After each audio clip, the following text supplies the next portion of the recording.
Hello and welcome to another video from the only channel that you need to not only survive the current apocalypse but actually enjoy it. And today's video is going to be called Don't Watch This Video Till September 23rd, 2017. And it's a follow-up to a video I did not too long ago called September 23rd, Oh My. And probably a better working title of this video would be I Told You So.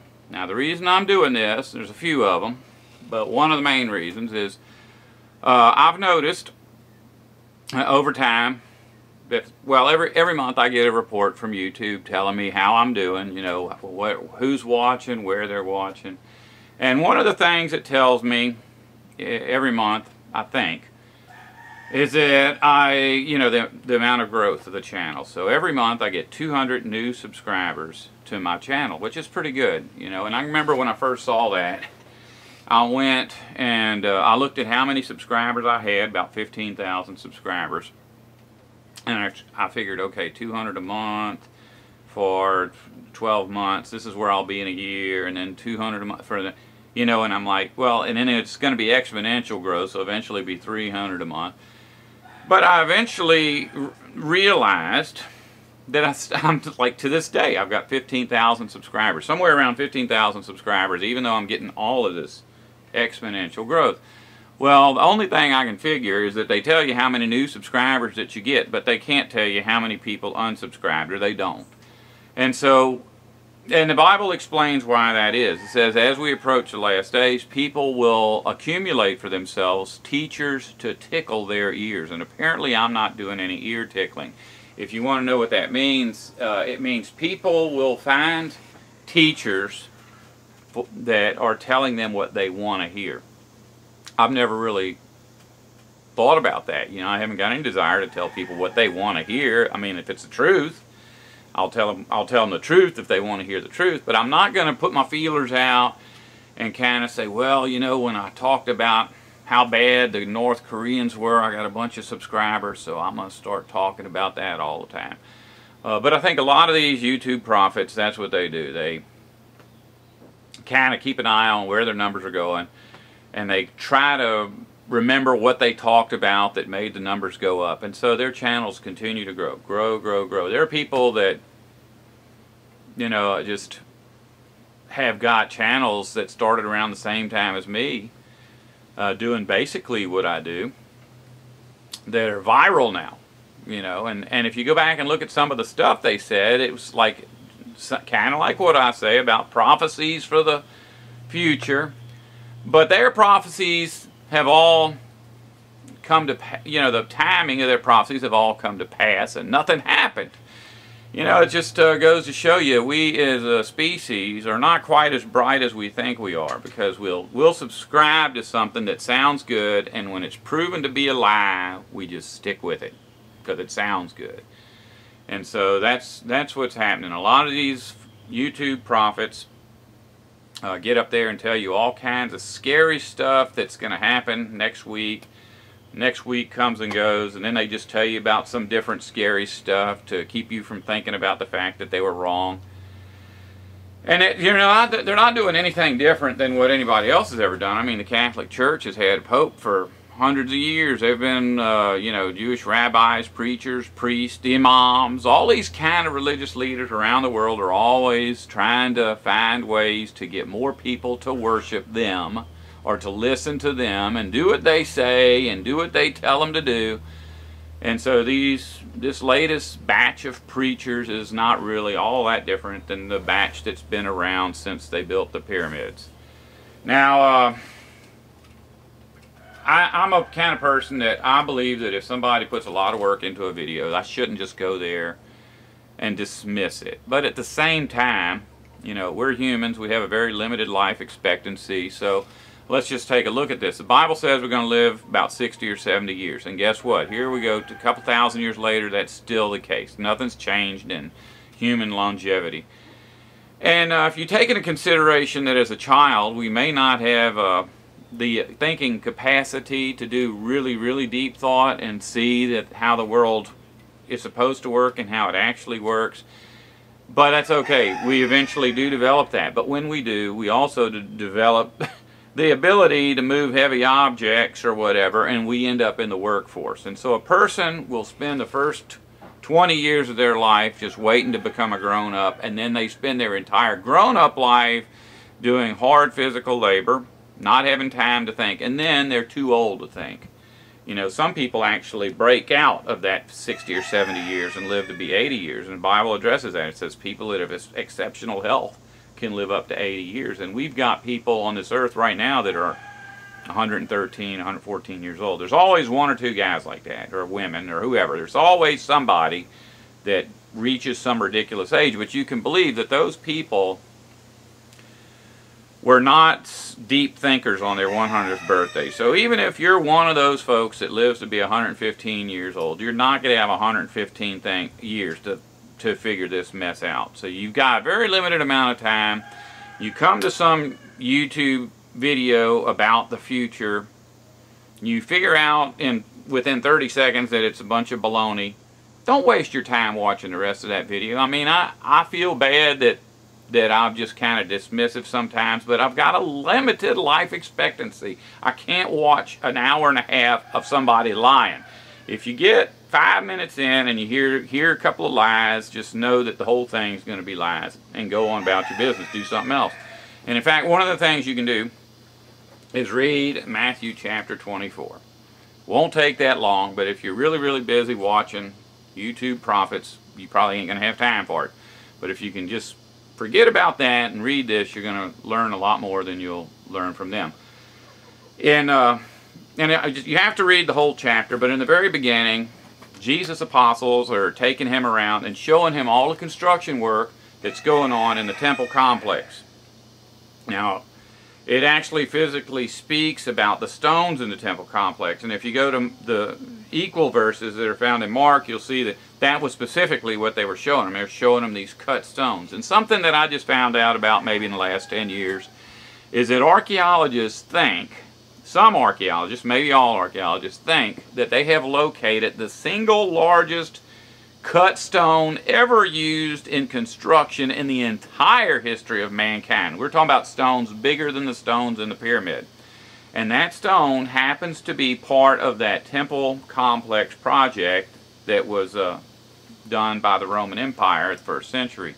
And the stone is in, it's like if you go to Jerusalem today, you can take a tour and they'll take you down and show you this stone. And it's like, oh, I can't remember it's just huge. It's bizarre. You can just do a search of largest construction stone in the history of man or something in Jerusalem, temple, whatever. It'll bring you there and you can look at this thing. But anyways, they're showing Jesus these stones, probably that stone in particular. And he says, you know, it ain't a big deal because in the very near future, this is all going to be destroyed and there won't be a single one of these stones left. And in fact, later on, I guess the Pharisees took Jesus and said he was going to destroy the temple. When in reality, he was just saying, you know, none of this is going to be left. And when he was saying that, he wasn't just saying that he hated the temple and the temple was going to be destroyed in particular. It was just basically that when God puts an end to civilization, all man-made objects are going to be destroyed and all the materials are going to be put back where they belong. So that's what's going on there. But his apostles were, I guess they were curious about, they wanted details. And so maybe in verse 4 or verse 3, they said, well, Jesus, tell us, when will these things take place, and will be a sign of your return? And so Jesus goes and he explains things to them. And it would be good, I mean, if you've got the kind of willpower, to shut this video off right now and go read chapter 24 of Matthew, and then think about what it means and come back here. Now, I'm going to tell you right now what you probably are thinking, because it goes on into talking about earthquakes and wars and famines and pestilence, and you're thinking that you just read a bunch of scriptures about how to tell when the end of the world is coming. And I can promise you, around the world there are religious leaders saying, look at all of these wars. The end is coming. Look at the earthquakes. The end is coming. And I know because I've been involved in religions most of my life, so that's the kind of junk they pull. But at Matthew chapter 24 and verse 24, Jesus says, here's the signs that I'm going to tell you the signs that are going to come. But first I'm going to tell you what isn't a sign. Said there's going to be, between now and then, a whole bunch of false Christ. And the word Christ doesn't mean false Jesus. It's false anointed ones. People who claim to be anointed with God's Holy Spirit, claim to be chosen by God. And in fact, he calls them false prophets. So people that are representing him falsely are going to be telling you about wars, famines, pestilence, and earthquakes. I mean, that's the whole thing. If you hear somebody telling you that the end of the world is coming because of famines, earthquakes, wars, and pestilence, that is a false prophet. In a 1-hour video, if you can hear that come out of somebody's mouth in a couple of minutes, you don't have to watch the rest of the video. That's the person just telling you with their own mouth that they're a false prophet. Okay? Now, this latest thing that happened, the September 23rd thing, wasn't about earthquakes, wars, famines, and pestilences. It was about celestial phenomenon. You know, the planet Jupiter was going to enter into the constellation Virgo, and it'll enter into, you know, one of the things that happens with all of the planets are going around the sun, right? The Earth is going around the sun, all the other planets are going around the sun. Now, if we were stationary, we would always just see those planets going, just never stopping, just going in a circle. But we're not. We're going around the sun as they are going around the sun, and so sometimes it looks like the other planets are going backwards because we catch up with them. Our orbit is a little bit smaller circle than their orbit, you know, etc., vice versa. And so sometimes we'll look out there and they have a retrograde orbit. So the planet's going this way and then suddenly it goes back and forth a few times. And that's what's happened with Jupiter. Because of our position relative to the sun, relative to Jupiter, relative to constellation Virgo, Virgo being the Virgin, then it looks like Jupiter's going back and forth. So that's the big deal. And here's the thing. Here's a couple of things scripturally that prove that that has absolutely nothing to do with celestial phenomenon. Because first off, we'll read what Jesus said was going to happen, and I think this is in verse 27, chapter 24 and verse 27. It says, "For as the lightning cometh out of the east and shineth even unto the west, so shall also the incoming or the coming of the Son of Man be." Now, we know that lightning does not travel east to west. Lightning travels from the clouds to the earth. And I guess if you're into the religion of science, you know more about it than that. There's, like, as lightning strikes happens, there's like some kind of bolt that goes up, another comes down and they meet each other, or something like that. All happens way too fast for me to see. When I see lightning, it's coming down to the earth. But it doesn't go east to west. So if we look at this verse, chapter 24 and 27 of Matthew, and this is found on the Blue Letter Bible on blueletterbible.org. If you go to blueletterbible.org, there's a little search box. You can type in a word like lightning, or you can type in a scripture like M-A-T 24:27:27, and it'll take you to this verse, and then you can click on individual words or click on the verse itself, and what it says, it doesn't say lightning there, it says a Greek word, and the Greek word says, "For just as the astrape cometh out of the east and shineth even unto the west." So it's astrape. That's the original Greek word. Now we can't, that word is not used enough in the Bible to determine exactly what it is. You know, you have to have a whole lot of words that can only mean one thing to determine for a fact that this is not just mistranslated. But if we go a few verses down, remember that's astrape, astrape. If we go down to verse 29, chapter 24, verse 29, it says, "Immediately after the tribulation of those days shall the sun be darkened, and the moon shall not give her light, and the stars shall fall from heaven, and the powers of the heavens shall be shaken." Now this word star can be looked at as well, and it is closely associated to astrape. In fact, it's based on the same exact words that we translate as lightning. in our King James Version, and in fact in most English translations of the Bible. But here the word star is Esther, which is it is the word from which astrape is formed.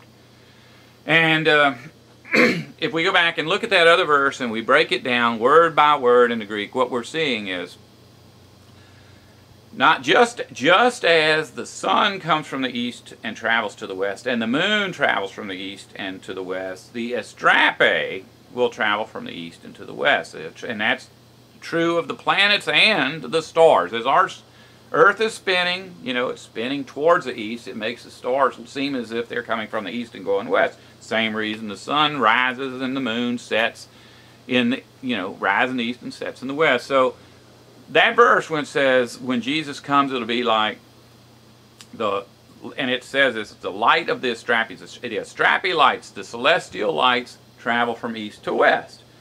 Now, in the ancient past, there are just way too many stories to ignore about the planets, and the stories include details about the planets that we cannot see today. And those people didn't have telescopes, so they're talking about the colors of the planets, the rings of the planets, the the different features on the planets, as if they were looking at them. So obviously, at one time, the planets were much closer to our Earth, and not just closer, but not even anywhere near where we're used to seeing them.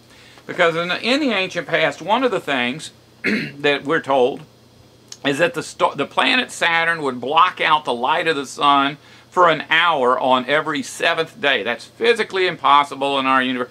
And even if you try to write it off as, well, maybe Saturn passed between the Earth and the sun and didn't really block the sun, that's impossible. Saturn's on the far side. So the sun is that way, Saturn's always going to be that way. And even when Saturn is on the other side, but when it's over by the sun, it's going around the back of the sun, because Saturn is not in an orbit between us and the sun. It's farther out. And it's just a little tiny dot. And in fact, one of the other things that Jesus says, that you will see signs in sun and moon and stars.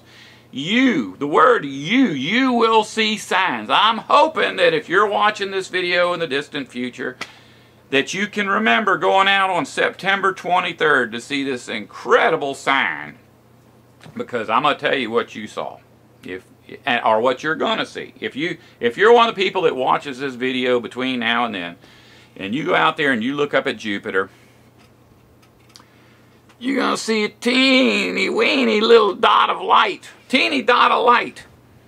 And around it you'll see some little teeny weeny lots of light that's even smaller than that. In fact, all the teeny weeny little dots of lights added together that are in Virgo are not going to be as bright as Jupiter, and Jupiter is going to be barely visible. That is not you shall see signs in sun and moon and stars. And in fact, many verses in the Bible talk in great detail about just what you're going to see. And none of them use the word teeny weeny tiny.